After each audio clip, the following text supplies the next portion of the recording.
You are here right now.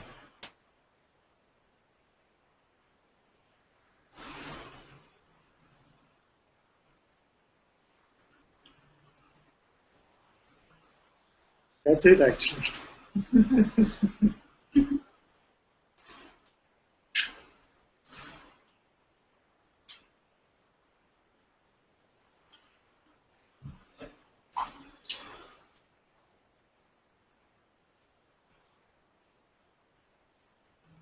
You look at just this.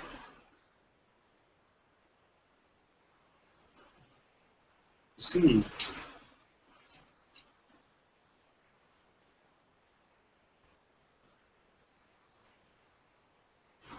here I am.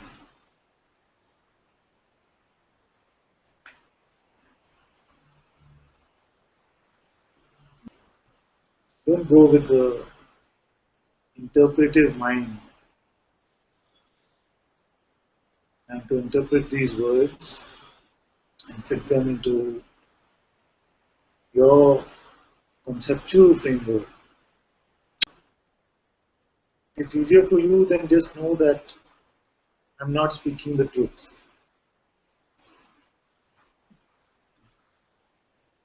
Just know that it's just some gibberish. You just hear it like that. But hear it and see where it is pointing, if anywhere at all.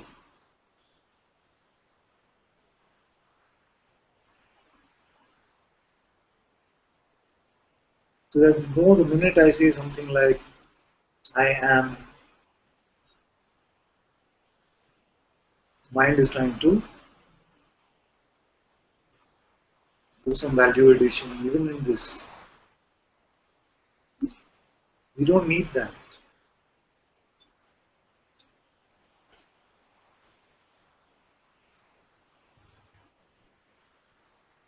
How do you know that you are?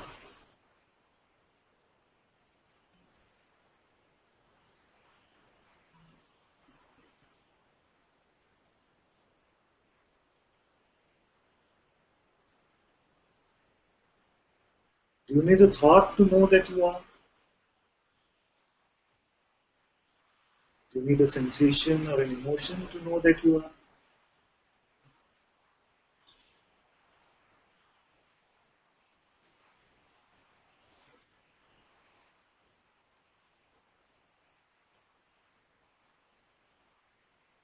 To know of your existence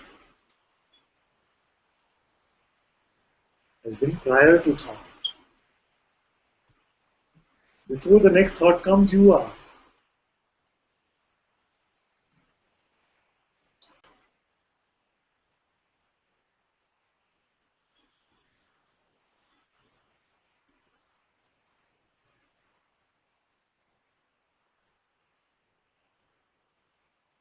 And this attention, if it is going on objects, is it reporting back to you or to something else? So this, we've become too enamored with what our attention is bringing back to us without looking at who the I is, to whom attention is bringing back content.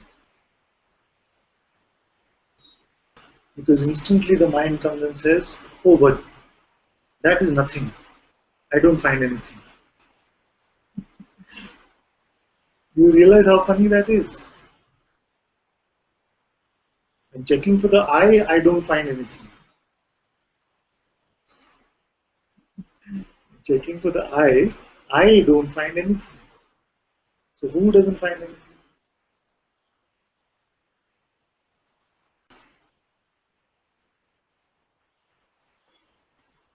So we expect the I to be an appearance.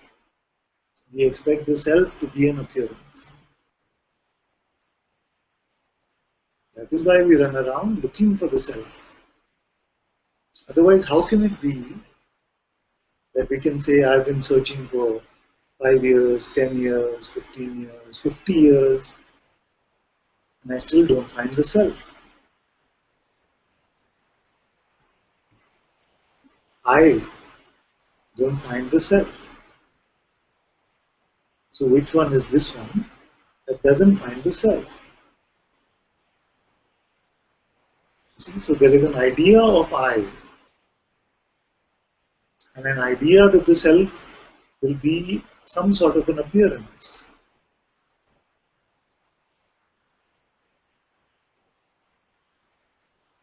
But who are you in reality that lost the I and now wants to find the I? If you're looking for the self, you must have lost it, isn't it?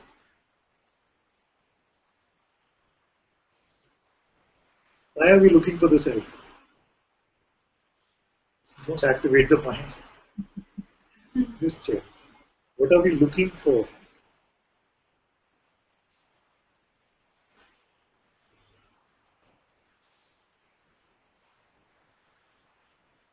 Who is it that's looking?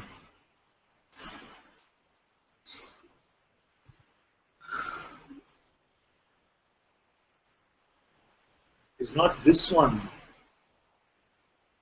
the constant, the eternal already?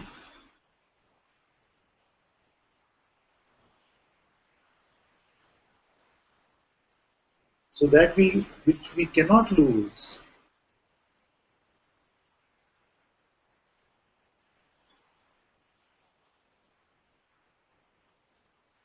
To that we have not been given. To that we have not been giving much value. And that which seemingly we cannot find seems to get all the meaning. What does this mean? The one that our mind represents, that one we cannot find. But that gets all our meaning. I must be that, because this voice is speaking as if it is that. These thoughts are representing that, so I must be that. So tomorrow if you start getting somebody else's thoughts, then will you become that one?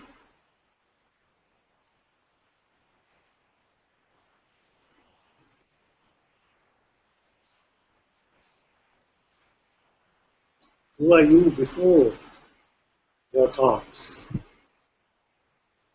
Do you cease to exist?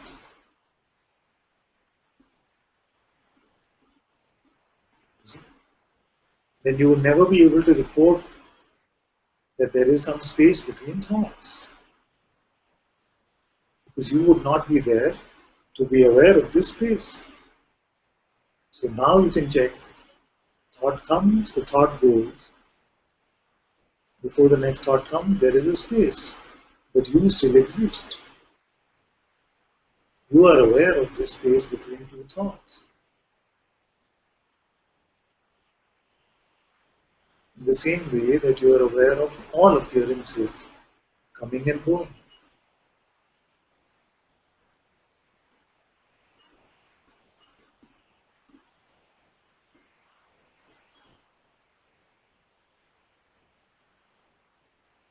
Don't go with what your mind is reporting about this.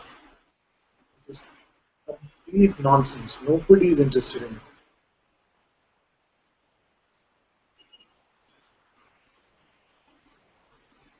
So just check.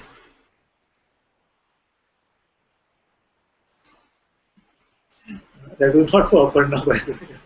After I said it, I got this message. So don't feel I saw it and then I said it's nonsense. We'll look at that soon. What I'm saying is that everything is appearing and disappearing. But are you also appearing and disappearing? These thoughts, our emotions, happiness comes, sadness comes, joy comes, grief comes, bliss comes, regret comes. All of these are coming and going. Pain comes, pain goes. Pleasure comes, pleasure goes. In the outside world, relationships come, relationships go. Who is it that remains? Who is it that remains? So if we keep confusing ourselves to be the victim of these appearances without really checking, if we want to play the presumed victim, then nobody can stop us. Who am I to stop anyone anyway? I can only speak from what has been seen here. It has been seen here that all of these appearances are coming and going.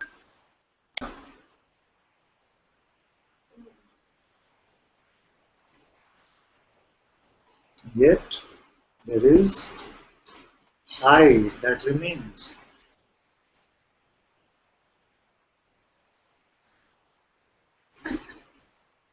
You know of the coming and going of all appearances.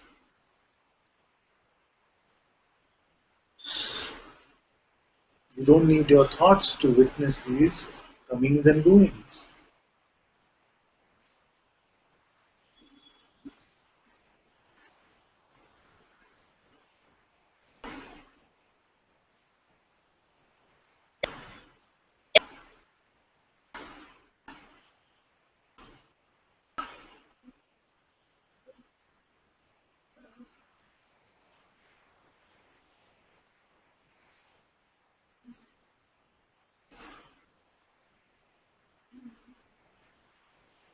Who is this one?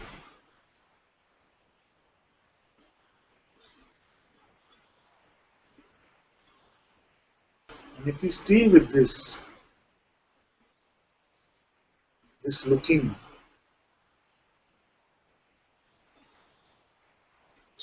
without clutching for any concept about it,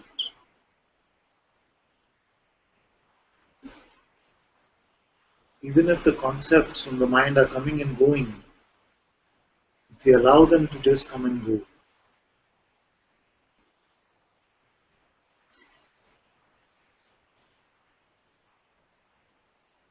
then the recognition is here now. The self that you're looking for never left, cannot leave. Because how would the self leave the self?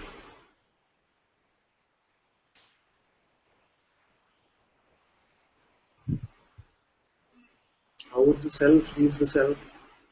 And then, like I was saying on Facebook the other day, then who got left behind to go and look for it?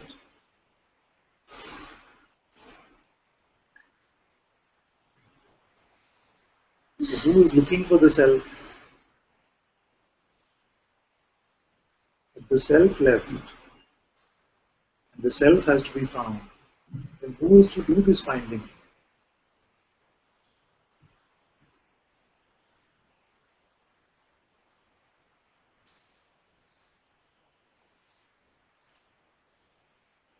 That's why the term self-recognition is a better one. To recognize what is here now.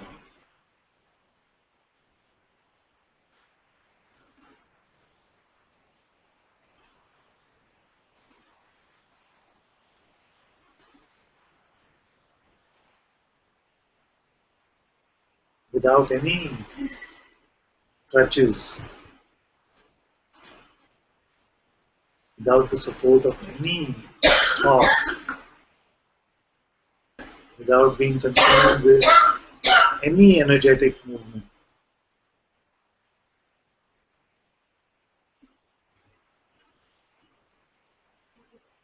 Don't sell yourself short.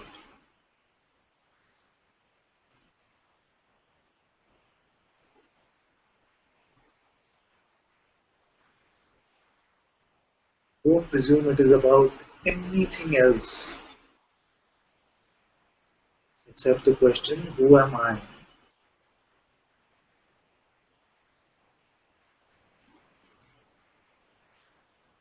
all that we say in Satsang.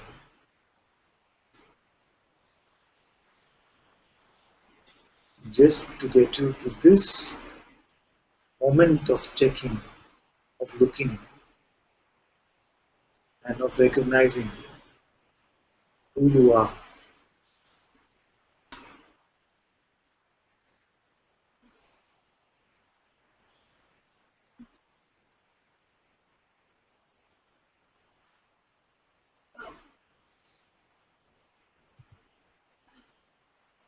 And the only seeming distraction are our own thoughts.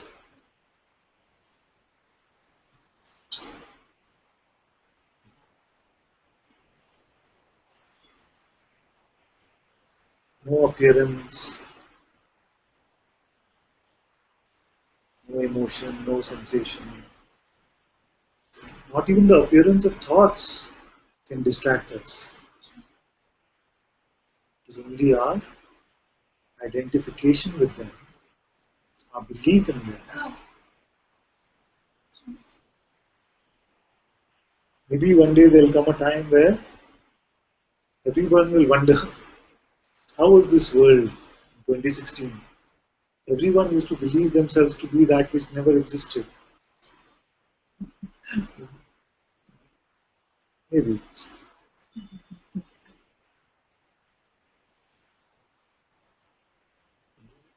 And to see that anything I can believe is not me.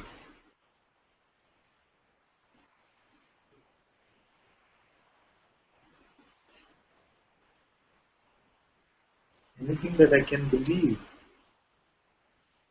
is not the reality of I.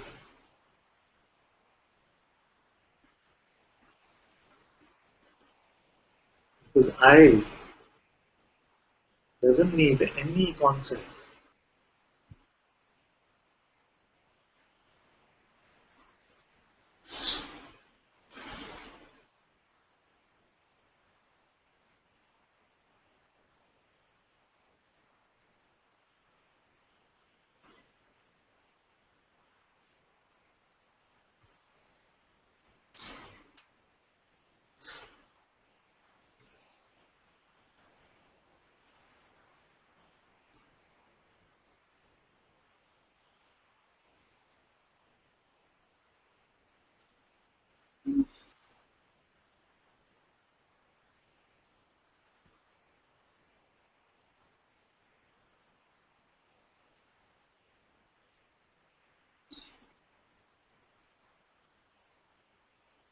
To go with an idea about this is the playing as avoidance of the truth. To make a conclusion about this would be completely premature.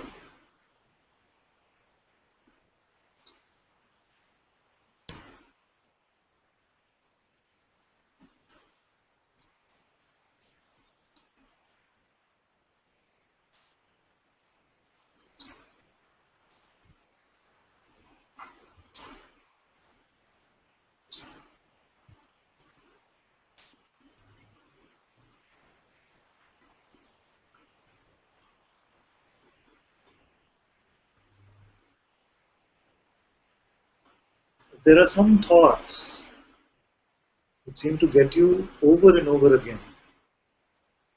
Then you don't let them hide. I've suggested to all of you in Satsang, you make a notebook. You write down your top 3, top 10, top 3, whatever the number is. Write them down. Because sometimes I meet some of you and for years you carried the same beliefs.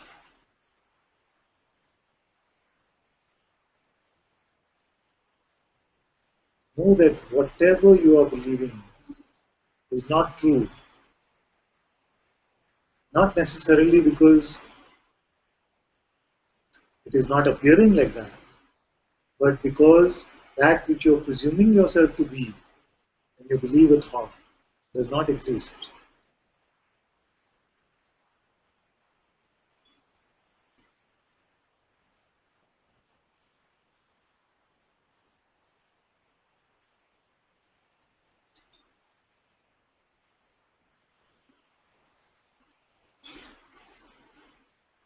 You have to go, my dear. He's not.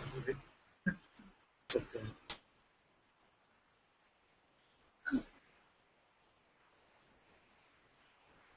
So I feel like becoming a bit of a school principal now. Indulge me in this. I want all of you to get a notebook and you write down top three. Really get into it. Inquire into your beliefs.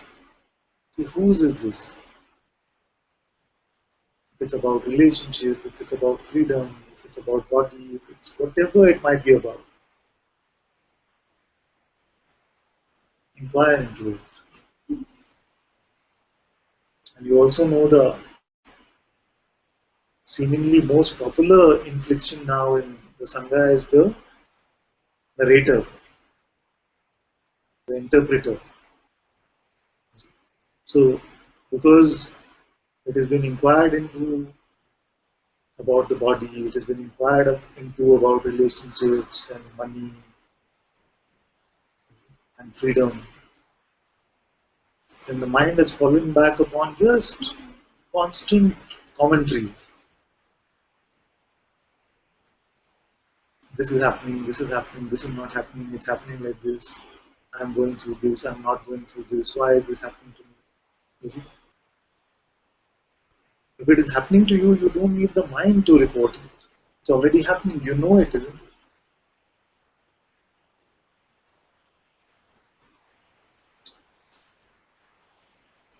So what I've been calling the checker guy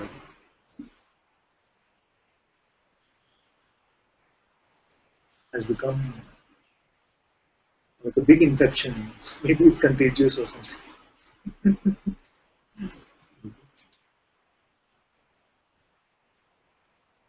Just let it go.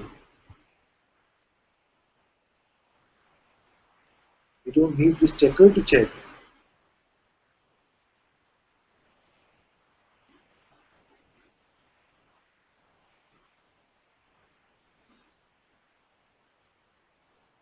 And the same checker then plays the narrator or the reporter.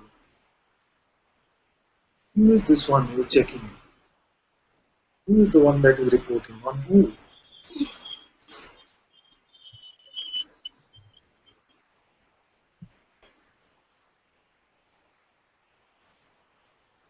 Then we can see that neither the progress we are making for freedom nor the state of relationships in this life nor the concerns about financial security and the state of the body, none of these. We need the inputs from this mind, neither the practical, neither the practical nor the truths. You don't need this mind for anything. As long as you keep using this mind, then you keep pretending to be this mere bucket of flesh and bones. God doesn't need these thoughts.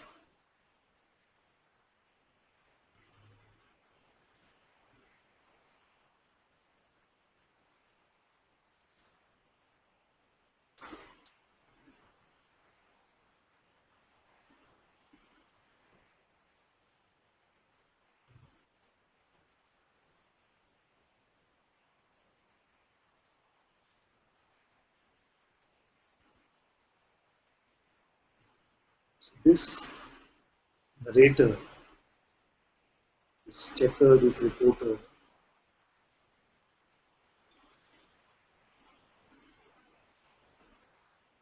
who needs it? Nobody.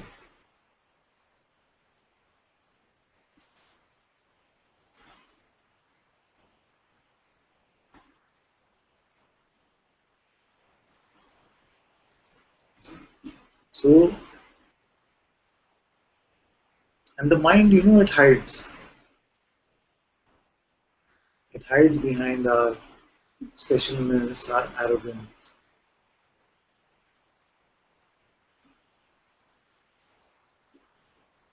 So shine your light on it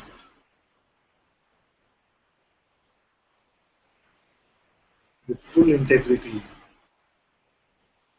You expose to yourself at least what are the ideas that you still believe about yourself.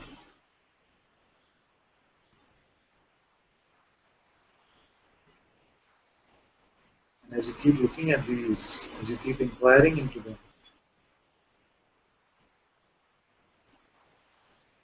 yes, and the idea is not to go into psychotherapy with them. The idea is to expose them and throw them away. Expose them, throw them away. I feel that you've been in Satsang now long enough to be able to just discard. And then you will find that this idea of person seems to get more and more transparent.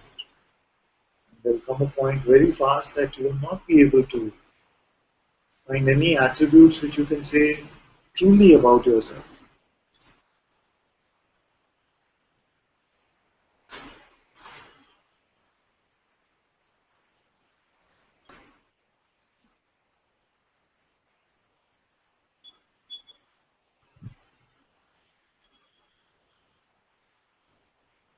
Especially remember to throw away all your spiritual concepts.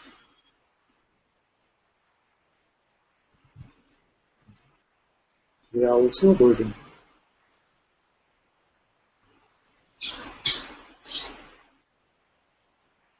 And then when all spiritual concepts are also thrown,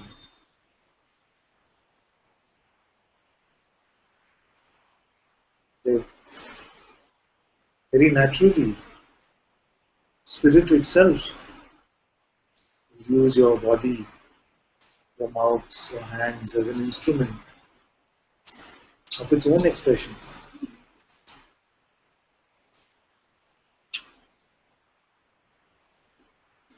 It is not in the spiritual concepts which will make you spiritual.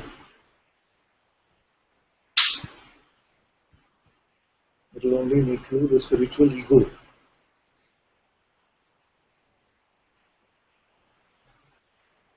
And as you allow them to go, you will find that only presence is functioning in this realm.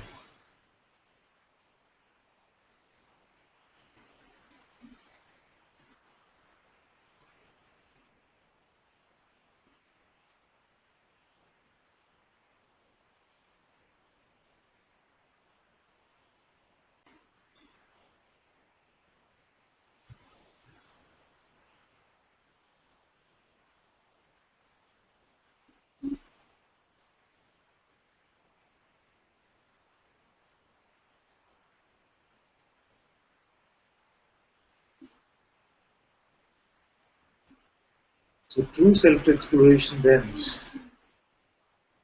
may just be about exploring that which is false and throwing it away.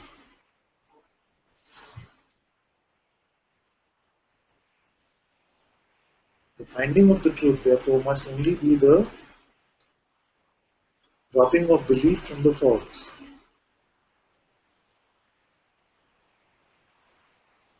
See, because the truth, by definition, is not coming and going. It would be completely worthless truth if it was.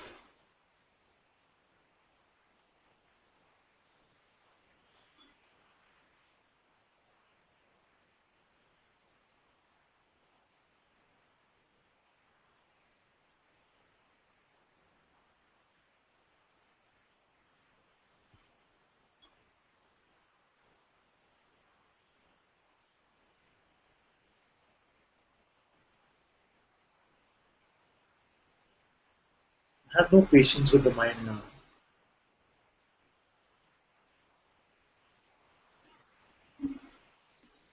Quick, quick, finish, finish. enough stories, enough ideas.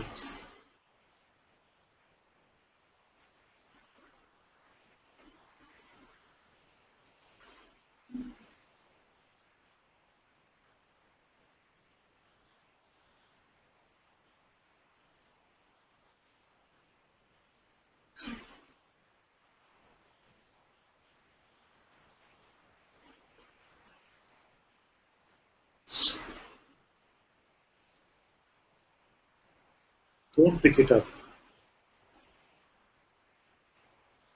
If an angel from heaven comes and tells you pick up your next thought, don't pick it up.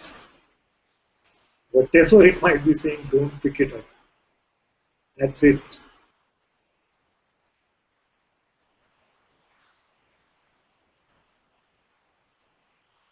Right now, don't even pick up the thought, I'm going to do this.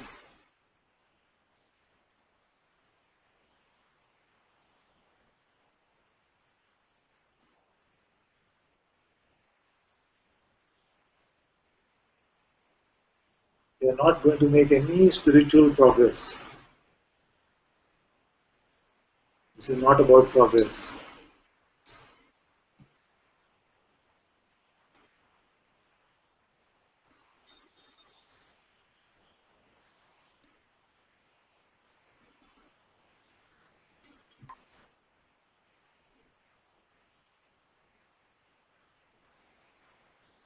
If you keep going like this, half satsang, half mind, then it could be 10 years that we are like this, watching on Hangout, YouTube, yeah. And then after 10 years, what will you say? Oh, Ananta was such a useless teacher. I've been going for him 10 years and still I'm there only. Sometimes I have to provoke you out of some lull that you seem to get into.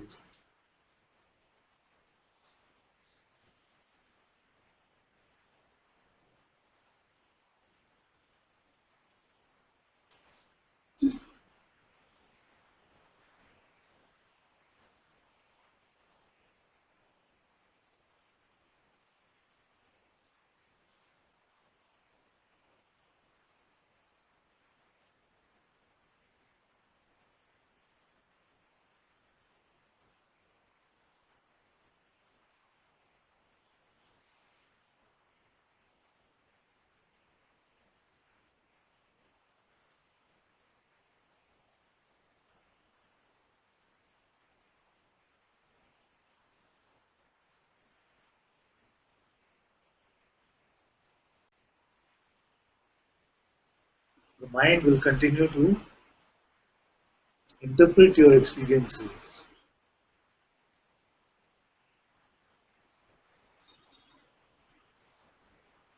and let it go about doing whatever it wants.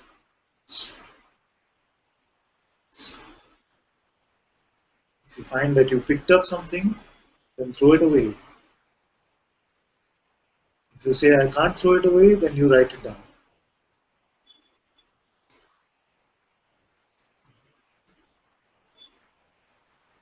But don't let it hide. Don't let it linger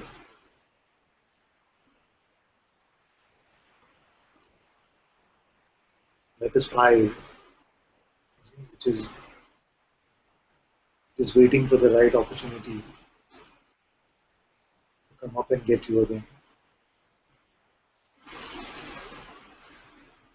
You see that at least to be able to say, I see you trying to play this trick with me.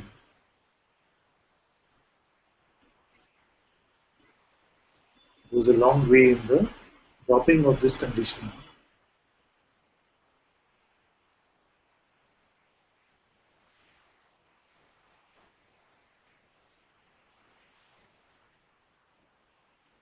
And the trick will be only about one of these 4 or 5 topics. It doesn't have anything fresh.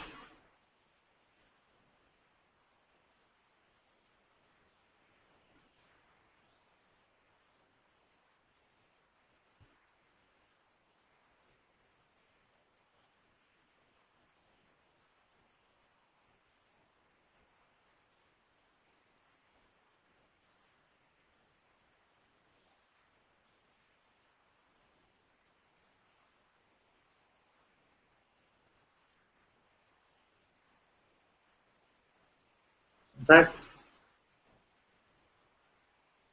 I feel that for most of you who have been in satsang for long, if you're coming with a question, if you're coming with a report, then also I want to hear from you first.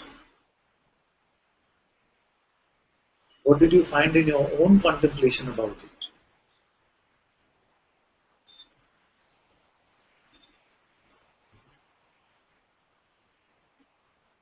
Because we must come to a point where we're breaking out of this Arjuna mindset, the seeker mindset, and seeing ourselves to be an embodiment of the Sadguru alone.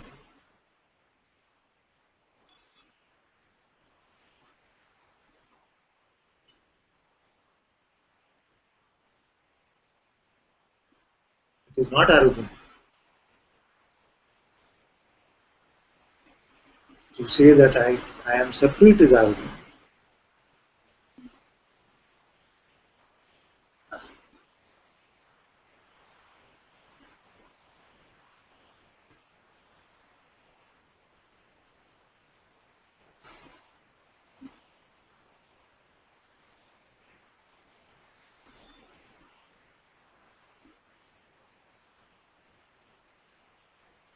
Then let's see what still gets your belief.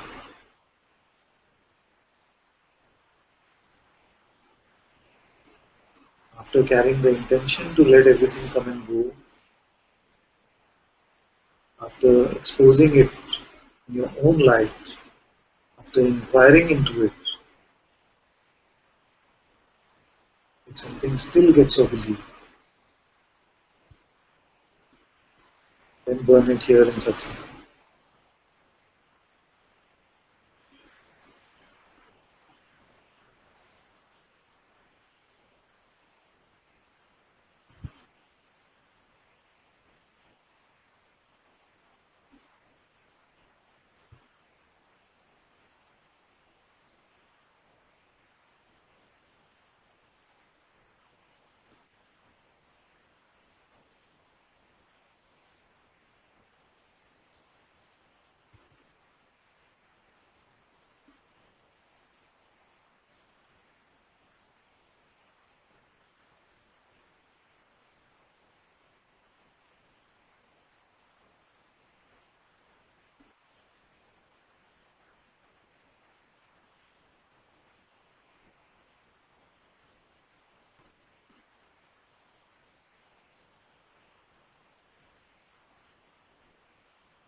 What are you still believing about yourself?